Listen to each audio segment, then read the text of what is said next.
The weather's finally warmed up, the fish are in the upper layers of the water now, and the Pellet Waggler is the perfect way to target them. And in this video today, I'm going to show you exactly what you need to know about Pellet Waggler fishing.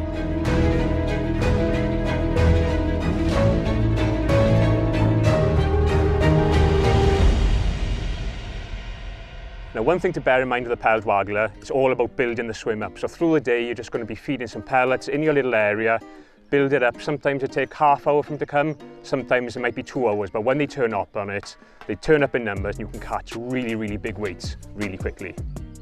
When you're feeding your Pellet Waggler line, one thing that's really important, look out for indications of fish. Sometimes it'll be a fin out the water, sometimes it'll be a swirl. On really hot, bright days like today, you might even see a few swimming through your feed.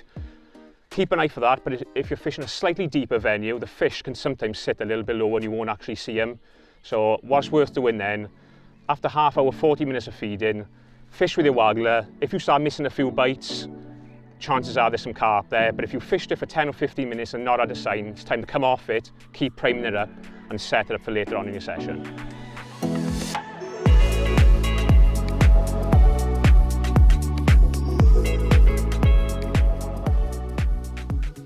Another key aspect of Pellet Waggler fishing is feathering your float in. Now, as you chuck it, just before your float lands, what you want to do is just touch the spool with your finger. That will help stop the float and kick your pellet past your float, so everything will land in a straight line. And the straighter you can get that line between your pellet, your float and your rod tip, the better the bite registration. Very often, those carp will just pull your rod straight before you even get a chance to strike. Oh, and that's a perfect example of keeping that line tight. I didn't even have time to flick the bailam over that time. I just had my finger on the spool, but that line was so tight between my tip and my float, that fish has just hooked itself. And if you can get it into a routine of keeping your line as tight as that, every chuck, you'll catch so many more fish and miss so many less bites. I think we've got a peg full of F1s at the minute, which are absolutely notorious on the Waggler for missing bites. But with the right setup, casting it in right, feathering that float in and keeping it all tight, we're starting to get on top of them now. I've got that nice soft 10-foot Ventus there, you can see, look. Nice through action on it, especially with those small hooks. Just cushion that little hook hold. So we'll take our time, make sure we get him. Here he comes, he's pinwheeling on us. That's a big old F1. Oh, he's just turned into a carp. But there you are. I think that illustrates perfectly the importance of getting the right presentation. A nice general rule for when it comes to feeding your Pellet Waggler line, a lot of the time it's on the size of venue. Today we're at Redhill, it's quite a small venue, it's quite narrow, and the fish are always in front of you. So you don't need to feed loads of bait to get them there. Today we could be feeding 6 mils, you know, maybe 6 or 7 pellets twice with a catapult every couple of minutes. But if you go on the bigger waters, Larford, Bast, then you really need to draw those fish into you because it's such a big expanse of water. So on venues like that, you can really attack it, you know, 20 pellets twice, really let them have it, loads of noise, loads of attraction, draw those carp into your area. So when it comes to selecting your pellets, again, fishery dependent. Today at Redhill, there's an absolute pile of nice F1s, but also bigger carp. So I'll start with 6 mils, see how we get on. If we're getting plagued by some nuisance fish, I'll change it to 8 mils and fish an 8 mil on the hook. If you're going to other venues, big open water venues, then I think 8 mils are a must, to be honest, mainly because the distance you're going to feed them and grouping them really tight.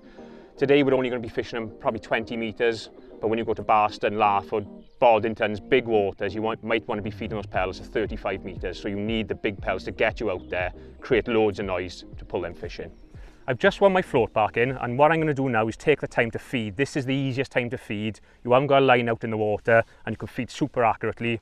And what you're also doing is setting yourself up for when you do chuck it in.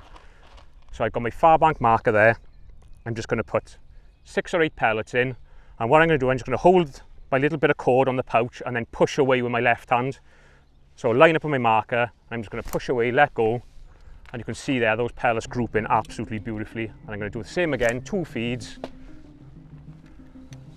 and then follow it in with my waggler, just touch the line, all in a nice straight line that's landed there now. I'm directly onto my float, and if that float goes now, chances are it'll just pull the rod straight and hook itself.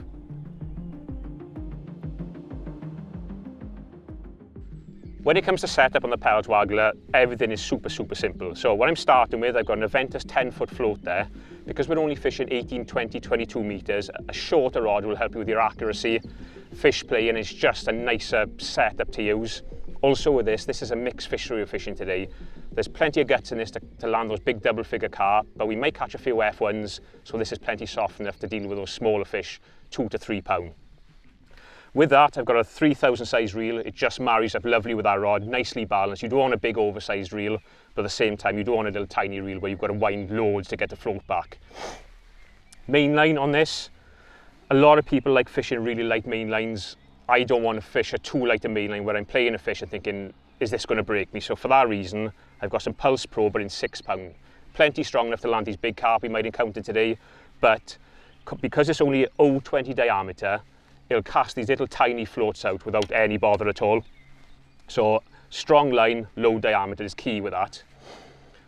All we've got to fix our float to the line, I've got 4 super tight line stops on there, 2 either side of my float, and as you can see there, I've just got a tiny little Waggler swivel. There's our little tiny float we're going to start on, and you can see just above that, this is a weighted float, so all the weight's there. That means no shot on my line, nothing to actually damage my line. Moving down from there then, I've got a little loop to loop, and I've got 12-inch hook length there of 0.18 Supernatural. Now I've just finished this off for starting with. I've got a 16s SMWG on there.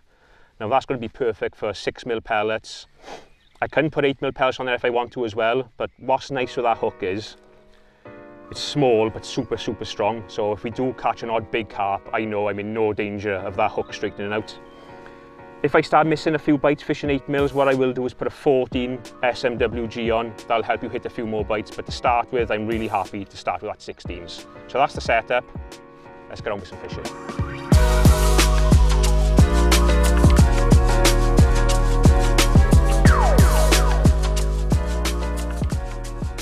Depth is a really important aspect of Pellet Waggler fishing. Now, a lot of the time it's venue dependent. On shallower venues up to about 6 foot, 18 inches to 2 foot is a really good starting depth. Deeper venues where it's 7, 8, 9, 10 foot, 4 foot can be a really good starting depth. But the beauty of the setup today, I've got those 2 little rubber line stops, those tight line stops, either side of my float. I can just vary my depth all day long, move it up, move it down, eventually will settle on a depth that those fish will be happy to feed in really confidently. Now, after you've caught a few fish, what can really happen is those fish will get really spooky, the float going in. They won't like the splash of the Waggler. So what I do then, I just slide my little Waggler with the stops up the line about 3 or 4 foot away from my hook bait. And then when I cast it in, I'll just feather the Waggler in, and then your hook bait will land 3 or 4 foot past your float away from the splash of your actual Waggler going in. And very often the rod will just pull straight, and that's a great way of catching those great big carp off the back of your feed where there's not so much commotion. Another little deadly trick is what's known as the twitch. That's where you chuck past your feed. If you haven't caught one initially on the splash, feed some pellets shy of your float, and then just simply turn your handle really quickly twice, twitch your float back into your feed. That'll kick the pellet up and it'll drop back down, and that's where you might get a second bite of the cherry. There we go. Now that one was on the twitch, and that's what it's been like today. They've either been on the splash or on the twitch. I don't think I've had a single fish just hanging it there. And I haven't had many fish, to be honest, that haven't pulled the rod straight. And that's because I'm keeping that line tight all the time. Like, one of the most important parts of Pellet Waggler fishing. Keeping your line tight and working your bait constantly. That's a nice F1. Now they've come right up shallow on us. I'm up to about 18 inches deep at the minute, and I can see an odd one swirling in my feed. So they're giving themselves away. But that is a perfect example of getting the twitch right, because I wouldn't have even had to strike at that. He just pulled the line perfectly straight. Look at that, lovely F1.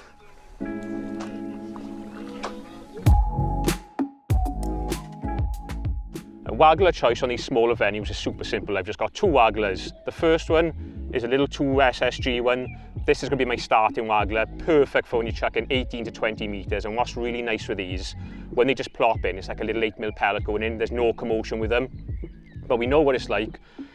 The weather can often change, and if the wind gets up, I'll just step up to a slightly bigger one. That's a 3 SSG. Now the main purpose of changing up a waggler size is I want to keep that line, like I said earlier on, really tight between my rod tip and my float, just to help me hit those bites.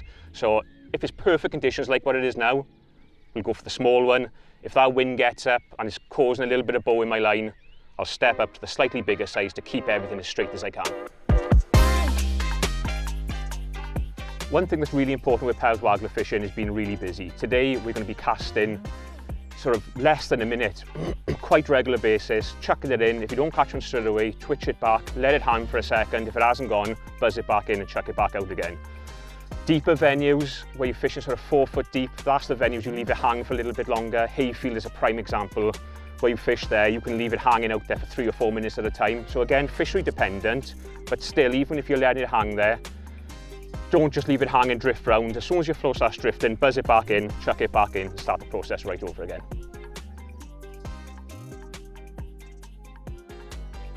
Now, a great little trick with pellet waggler fishing, same as any shallow fishing, is fishing off the back of your feed. After you've caught a few in your feed, those fish will be a little bit cautious just to come into your pellets, especially those bigger, wiser fish, and they'll often sit just a metre or two past your feed. So that's where, just chucking past your feed where you haven't fed any pellets, very often the float will just land and your rod will pull straight and you'll catch one of those great big ones. Oh, there we go. Another one literally on the splash. And the same with any other kind of fishing, you'll find a pattern through the day, and today, on the splash has been absolutely deadly, and on the twitch as well. Bites have been so aggressive, they've just been pulling the rod round, almost like feeder fishing at times. It's just all locking up. We've had an amazing bit of fishing. We've worked the depths, but at the minute, shallower the better. They've really come up really shallow on us. And we've been having them literally one a bung towards the end of the session now. So I hope you've enjoyed that little bit of pellet waggler fishing. Plenty of tips in there to take away, put into your own fishing, and you could end up catching an absolute boatload of these beauties. Oh boy, on the pellet waggler, look at that.